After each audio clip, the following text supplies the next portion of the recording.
Saudi আরবে গত বছরের তথ্য অনুযায়ী গত বছর পর্যন্ত শুধু সিনেমা হল নির্মিত হয়েছে গত 2-3 বছরে 154টা সিনেমা হল নির্মিত হয়েছে। আর এই সিনেমা হলগুলোতে বাংলা সিনেমা চালানো হয় না কিন্তু, আর হলিউডের সিনেমা চালানো হয়, আরব বিশ্বের সিনেমা চালানো হয়, বলিউডের সিনেমা চালানো হয়। আমি মিশর যখন গেছি, যখন মিশরে ছিলাম, সৌদি আরব, মিশর, জর্ডান, ওমান, এই গলফের যে দেশগুলো এবং আফ্রিকার, মিশর তো আফ্রিকার সাইডে পড়েছে, গলফের যে দেশগুলা, ওমান বলেন, কাতার বলেন, সৌদি আরব বলেন, তো আমরা যে জুব্বা পরে পাঞ্জাবি পরে হাঁটি, অনেকে তো বাংলাদেশকে চিনে আলহামদুলিল্লাহ, যারা দেশ সম্পর্কে অতটা আইডিয়া নাই, মিনায় না জিজ্ঞেস করে তোমরা কোথা থেকে এসেছো, যদি বলি বাংলাদেশ, বাংলাদেশ কয়েস মাশাল্লাহ অনেকে বলে বাংলাদেশ এটা আবার কোথায়? তো বাংলাদেশ এটা হিন্দুস্তানের পাশে, ভারতের পাশে। তো হিন্দুস্তানের নাম বললেই এই ওমানের পুলিশ অমিতাভ বচ্চন চিল্লাইতেছে।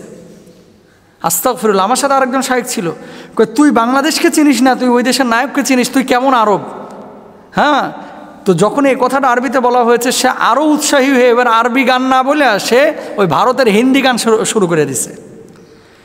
আমাদের দেশে দেখবেন আপনারা, চায়ের দোকানগুলোতে অনেকে টেলিভিশন ছাড়িয়ে রাখে, যেখানে বাংলা সিনেমা ওই রাতে 2টা পর্যন্ত চলতেছে, দিনের বেলায় চলতেছে। মিশরে আমি দেখেছি এই যে চায়ের দোকানগুলোতে, বিভিন্ন দোকানগুলোতে, অনেক জায়গায় গ্রাম অঞ্চলে এরা হিন্দি সিনেমা চালায় রাখে। তো হিন্দি তো বুঝে না আরবরা, মিশরের মানুষ হিন্দি বুঝে নাকি, তো ওই নায়ক নায়িকাদের ওই কথাগুলো সাবটাইটেল করে আবার সিনেমাগুলোতে ছাড়ছে। এর চাইতে লজ্জাস্কর মুসলমানের জন্য আর কি হতে পারে?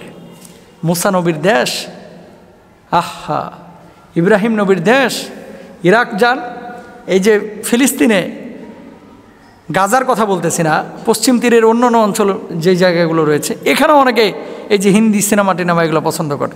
জর্ডানে যান, মানে এরা এত আসক্ত আরবরা, কালচারালি কিন্তু আরবরা এখন সেনা সংস্কৃতি শিখছে, আগে তো শিখে নেয়। এই কারণে এরা আসলে যেটা পায়, ওই যে বদ্ধ গরু ছাড়া পাইলে যা হয় আর কি, মানে একেবারে লেজে গোবর অবস্থা করে ফেলেছে। তো আমি যেখান থেকে কথাটা বলতেছি যে সৌদি আরব আমাদের হৃদয়ের অংশ, তার মানে এই না যে আরব বিশ্ব যেটা করবে সেটা আপনার জন্য দলিল, সেটা হতে পারে না। তাহলে আপনি কি করবেন? ওমা আতাকুম রাসূলু ফাখুযুহু ওয়া মা নাহাকুম আনহু ফান্তাহু। আপনারা তো যারা প্রবাসে থাকেন, আপনারা অনেকে জানেন, অনেক সৌদিয়ান আছে, আহা কি আখলাক তাদের। দোকানের বাকি আছে মনে করেন 20,000 টাকা, জাকাত ওই মানুষের হাতে না দিয়ে দোকানে আসে খোঁজ নেয় যে এরকম কোনো কাস্টমার আছে না যে যার জাকাত, মানে যে ঋণ পরিশোধ করতে পারতেছে না, ওই নাম মনে করেন 5 জনের নিয়ে কত করে বাকি, 20,000 করে বাকি, ওই 5 জনের না পুরো 20,000 করে টাকা 1 লাখ দিয়া বলছে যে আমার নাম বলবি না, যে আমি শোধ করে গেছি, কিন্তু ওর কাছে আর টাকা নিবি না। সৌদিয়ান মানুষের এরকম আখলাক। আবার আবু জাহেলের দোসর যারা গোষ্ঠীর যারা, এগুলোর আচরণ আল্লাহু আকবার, আকামার টাকা দেয়, টাকা খায় ফেলায়, হক মারে দেয়, বাঙালি ধরে মারে, পাকিস্তানি ধরে মারে, এরকমও আছে।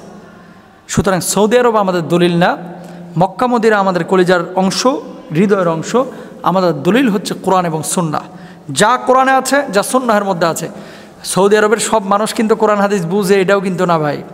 ওই যে জুব্বা পড়লে অনেকে বাঙালিরা মনে করে যে মনে হয় বিশাল আলেম।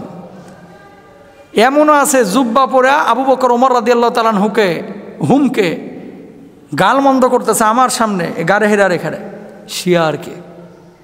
তো কিন্তু দেখলে বাঙালি দেখলে মনে হয় এরা মনে করবে যে আব্দুল কাদের জিলানী রহিমাহুল্লাহর বংশধরের কোনো লোকজন হবে, মানে দেখলে মনে হবে যে আল্লাহর ওলি, কিন্তু অন্তরে সাহাবীদের প্রতি বিদ্বেষ, নাউজুবিল্লাহ। সুতরাং আমাদের দলিল কোরআন এবং সুন্নাহ। আল্লাহ বুঝার তৌফিক দান করুন।